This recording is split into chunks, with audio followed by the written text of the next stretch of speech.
ಇನ್ನು ಸದನದೊಳಗೆ ಜಂಟಿಯಾಗಿ ಹೋರಾಡೋದಕ್ಕೆ ಯತ್ನಾಳ್ ಒಪ್ಪಿಕೊಂಡಿದ್ದಾರೆ. ಆದರೆ ಸದನದ ಹೊರಗೆ ಪಕ್ಷದ ವಿರುದ್ಧವೇ ತೊಡೆತಟ್ಟಿರುವಂಥ ಯತ್ನಾಳ್ ಸೈಲೆಂಟ್ ಆದ್ರ ಖಂಡಿತ ಇಲ್ಲ. ನಮ್ಮ ಹೋರಾಟ ಮುಂದುವರಿಯುತ್ತೆ ಅಂತ ಮತ್ತೆ ಕಾಳಗಕ್ಕೆ ರಣಕಹಳೆ ಊದಿದ್ದಾರೆ.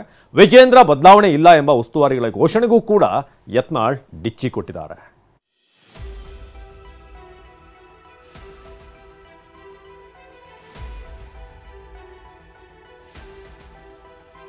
ಸದನದೊಳಗೆ ಹೋರಾಟ, ಸದನದ ಹೊರಗೆ ಕಾದಾಟ.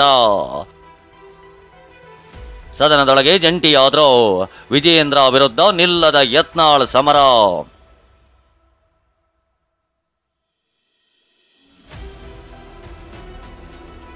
ಯಾವುದೇ ನಮ್ಮ ಆಂತರಿಕವಾದಂಥ ಸಮಸ್ಯೆ ಇರ್ಬೋದು, ನಾವು ಈ ರೀತಿ ಕಚ್ಚಾಟ ಜಗಳಾಟದಕ್ಕೆ ಅವಕಾಶ ಕೊಡದೆ ರಾಜ್ಯದ ಅಭಿವೃದ್ಧಿ, ರಾಜ್ಯದ ಸಮಸ್ಯೆಗಳ ಬಗ್ಗೆ ಎಲ್ಲರೂ ಒಟ್ಟಾಗಿ ಒಂದಾಗಿ ನಮ್ಮ ಏನು ವಿರೋಧ ಪಕ್ಷ ನಾಯಕರಾದ ಆರ್ ಅಶೋಕ್ ಅವರ ನೇತೃತ್ವದಲ್ಲಿ ದಿನಾಲೂ ಸಭೆ ಮಾಡ್ತೀವಿ.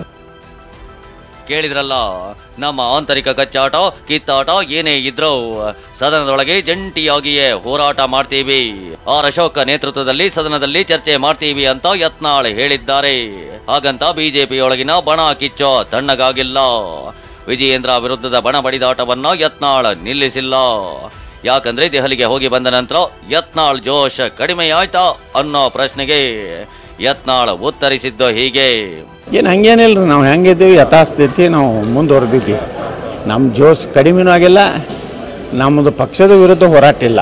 ನಮ್ಮದು ಏನು ಹೋರಾಟ ಇರುವುದು ಮುಂದಿನ ವಿಧಾನಸಭೆಯಲ್ಲಿ ನಮ್ಮ ಪಕ್ಷ ಸಂಪೂರ್ಣ ಬಹುಮತದಿಂದ ಅಧಿಕಾರಕ್ಕೆ ಬರಬೇಕು. ಒಬ್ಬ ಪ್ರಾಮಾಣಿಕ ಪಕ್ಷನಿಷ್ಠ ಹಿಂದುತ್ವ ಇರುವಂಥ ವ್ಯಕ್ತಿ ಮುಖ್ಯಮಂತ್ರಿ ಆಗ. ಎಸ್, ಸದನದೊಳಗಿನ ಆಟವೇ ಬೇರೆ, ಹೊರಗಿನ ಯುದ್ಧವೇ ಬೇರೆ. ನನ್ನ ಜೋಶ್ ಕಡಿಮೆಯಾಗಿಲ್ಲ ಅಂತಿರೋ ಯತ್ನಾಳ್ ರಾಜ್ಯಾಧ್ಯಕ್ಷರ ಬದಲಾವಣೆ ಇಲ್ಲ ಎಂಬ ಬಿಜೆಪಿ ರಾಜ್ಯ ಉಸ್ತುವಾರಿ ರಾಧಾ ಮೋಹನ್ ದಾಸ್ ಹೇಳಿಕೆಗೂ ಡಿಚ್ಚಿ ಕೊಟ್ಟಿದ್ದಾರೆ. ಉಸ್ತುವಾರಿಗಳು ರಾಜ್ಯಾಧ್ಯಕ್ಷರ ಪರವಾಗಿಯೇ ಇದ್ದಾರೆ ಅಂತ ಗುಡುಗಿದ್ದಾರೆ. जो कि पार्टी की लीडरशिप को बदल सके, पार्टी के लीडर मांग करने पे नहीं बदले जाते. संगठनात्मक गतिविधियों पर, संगठनात्मक की जरूरतों पर जो जिस समय उचित होता है उस समय उसका प्रयोग किया जाता है. आज विजेंद्र उचित है, इसलिए विजेंद्र हमारे प्रदेश अध्यक्ष हैं. ನನಗೇನು ಅದ್ರ ಬಗ್ಗೆ ಏನು ಸುದ್ದಿಲ್ಲ.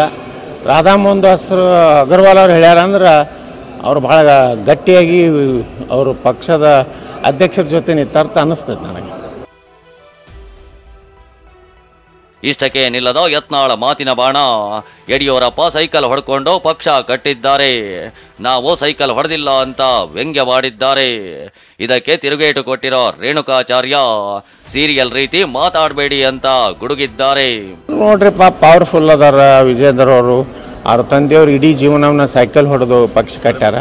ಹಿಂಗಾಗಿ ಅವರು ಒಬ್ಬರಿಗೆ ಹಕ್ಕಿದೆ ಎಲ್ಲರ ಬಗ್ಗೆ ಮಾತಾಡಕ್ಕೆ. ನಮಗೇನು ಹಕ್ಕಿಲ್ಲ, ನಾವು ಯಾರು ಸೈಕಲ್ ಹೊಡೆದಲ್ಲ, ಕಾರು ಹೊಡೆದಲ್ಲ, ನಾವು ಪಕ್ಷದ ಕಾರ್ಯಕರ್ತರ ಕೆಲಸ ಮಾಡಿ. ರಾಜ್ಯದ ಅಧ್ಯಕ್ಷರು ಮಾಡಿದ್ದು ನಾವ್ಯಾರು ಅಲ್ಲ.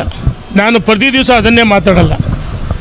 ಯಾರ್ಯಾರು ಸೀರಿಯಲ್ ಥರ ಮಾತಾಡ್ತಾರೆ ಅದಕ್ಕೆ ಉತ್ತರ ನಮ್ಮ ರಾಷ್ಟ್ರೀಯ ಪ್ರಧಾನ ಕಾರ್ಯದರ್ಶಿಗಳು, ಕರ್ನಾಟಕ ರಾಜ್ಯದ ಉಸ್ತುವಾರಿಗಳು ಸ್ಪಷ್ಟವಾಗಿ ಸಂದೇಶ ಕೊಡಿದರೆ, ನಮ್ಮ ರಾಜ್ಯದ ಅಧ್ಯಕ್ಷ ಹೇಳಿದರೆ ಪರ ವಿರೋಧಿಗಳು ಹೇಳಿಕೆಯಲ್ಲಿ ಬರಬಾರ್ದು. ಅದೇನೇ ಹೇಳಿ, ಬಿಜೆಪಿಯಲ್ಲಿನ ಬಣ ಬಡಿದಾಟ ಬೂದಿ ಮುಚ್ಚಿದ ಕೆಂಡದಂತಿದೆ.